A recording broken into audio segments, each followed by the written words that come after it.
All right, let's dive into a principle that might just flip everything you thought you knew about success completely on its head. It's called the backwards law. And the big idea?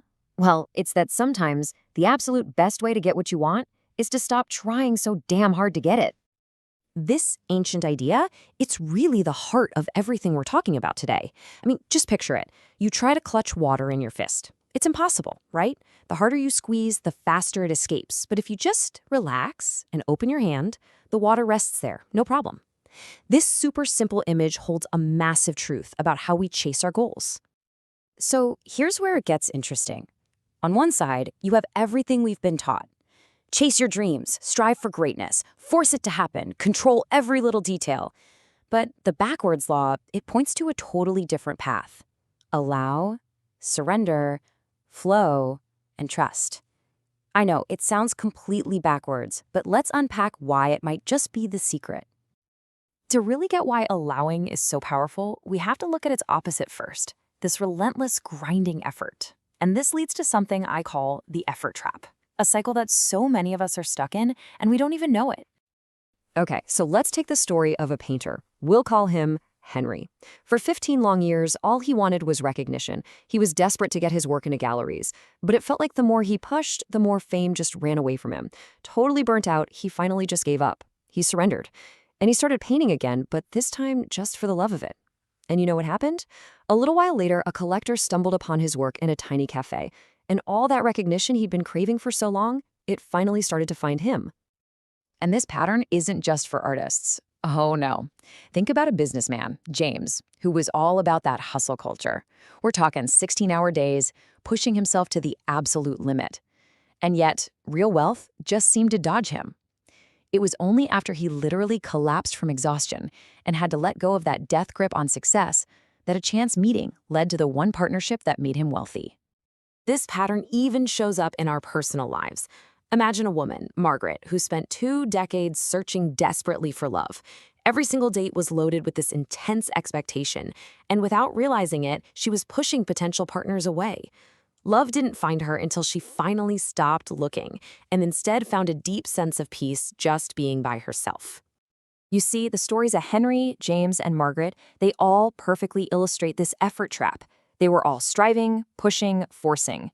So what's the alternative? Well, this brings us right to the heart of the matter, the backwards law. So here it is, the backwards law. It basically states that the very act of desperate wanting, of desperately pursuing something, actually pushes it away from you on an energetic level. It's just like trying to catch your own shadow. The faster you run, the faster it flees. Real power, according to this law, isn't about doing more, it's about being more. Okay, but why? Why does this happen? It feels so wrong, doesn't it? Let's dig into the paradox of allowing and really understand why letting go is often so much more powerful than holding on tighter.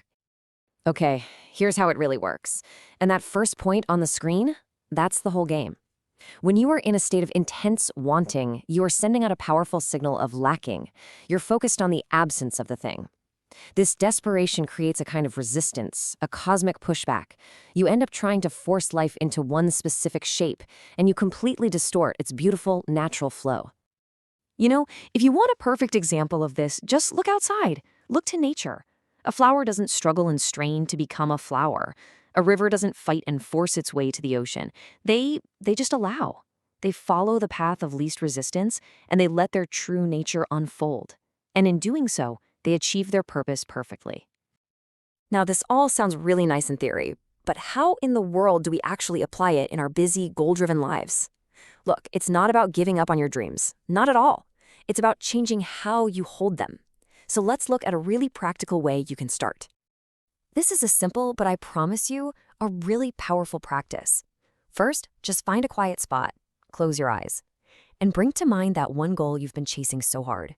Really feel that tension in your body, that tightness of needing it to happen.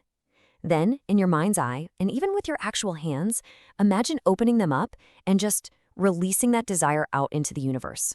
Let it go. And then take a deep breath and say to yourself, I trust in divine timing. What is meant for me will not miss me. This isn't about being passive. It's about shifting from force to faith. And practicing this, it leads to the final and honestly, the most profound shift in your entire mindset.